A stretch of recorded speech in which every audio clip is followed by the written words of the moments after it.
आज आपण साबुदाण्याचे वडे करणार आहोत. तर हे रात्री एक साधारणपणे वाटीभर साबुदाणा भिजत ठेवलेला होता. त्यानंतर छान तो सकाळपर्यंत भिजला.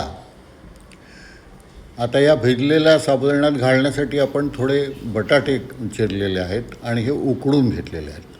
फोडी करून घेतल्यामुळे ते लवकर उकडले जातील.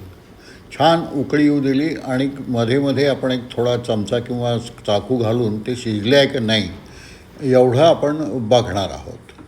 ते चांगले शिजले असं जेव्हा वाटेल आणि त्याचं छान मिक्स असं छान व्हायला पाहिजे, मऊसूत असं. आता ह्या वड्यांसाठी आपण झटपट छानपैकी चटणी तयार करणार आहोत. तर हे ओलं खोबरं खिसलेलं आहे, कोथिंबीर आहे भरपूर, थोडी साखर आहे अर्धा चमचा, मिरच्याचे तुकडे आहेत, मीठ आहे, शेंगदाणे आहेत आणि हे जिरं घेतलेलं आहे. तर हे सगळं आपण एका मिक्सरच्या भांड्यामध्ये घालणार. थोडं पाणी चवीत त्याच्यामध्ये घालणार व्यवस्थित व्हावं म्हणून. आणि गरज पडली तर थोडे लिंबाचे अर्धा चमचा रस टाकणार आणि मग छान आपली चटणी तयार होणार. सगळं मिक्सरच्या पॉटमध्ये सगळं टाकलेलं एकत्र केलं आहे.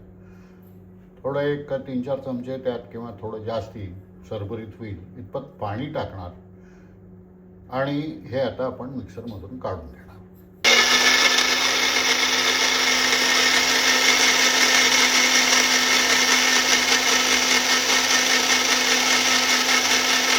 ही अशी छान चटणी तयार झालेली आहे. सुंदर रंग आलेला आहे आणि अशी सरभरीत वड्याला खाण्याला आहेत अशी ती झालेली आहे. हा साबुदाणा भिजवलेला आहे, रात्रभर भिजलेला आहे. त्याच्यामध्ये आपण दाण्याचं कूट घालतोय. नंतर त्यात तिखट घालतोय चवीनुसार. आपल्याला कमी जास्त तिखट हवं असेल त्याप्रमाणे. आता मीठ घालतोय. आता उकडलेला होता फोडी करून, तर तो खिसून घेतलेला आहे आणि आता या बटाट्याचा खीस याच्यात आपण घालणार.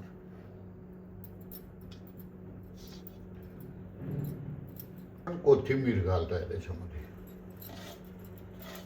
बारीक चिरून घेतले आहे. हे सगळे जिन्नस आपण एकत्र करून घेणार, छान मळून घेणार. त्याचा एक गोळा तयार करायचा आहे. गरज वाटली थोडंसं आपण दाण्याचं कूड घातलं त्याच्यामध्ये, अशी एक जीव अशी छान आपण आता ते मळतो आहोत. आता ह्या प्लॅस्टिकला आपण खाली तेल लावून घेतो आहोत. ते वडे इथे केले तर ते चिकटू नये खाली म्हणून. आता एक गोळा तयार केला आपण आणि हा असा चपटा वडा तयार केला. हे असे आपण वडे थापतो आहोत.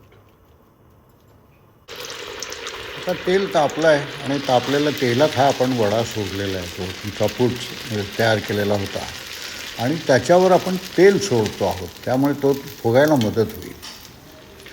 उलटा पालटा करून दोन्हीकडून तो व्यवस्थित असा तळून घ्यायचा. थोडा थोडा फुगायला लागतो तो.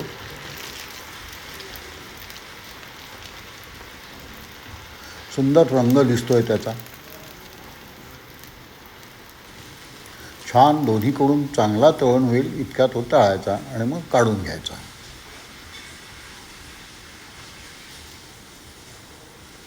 त्यानंतर आपण दुसरा वडा आणि याचप्रमाणे बाकी सगळे वडे आपण तळून घेणार आहोत.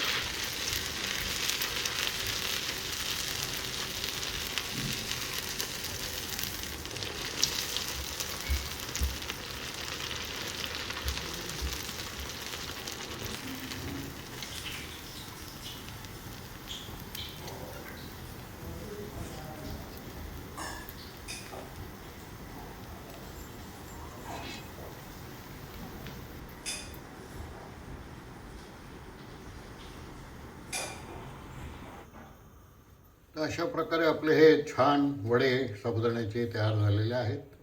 चटणी तयारच आहे. तर चटणी आणि वडे मस्तपैकी आता आपण खाणार.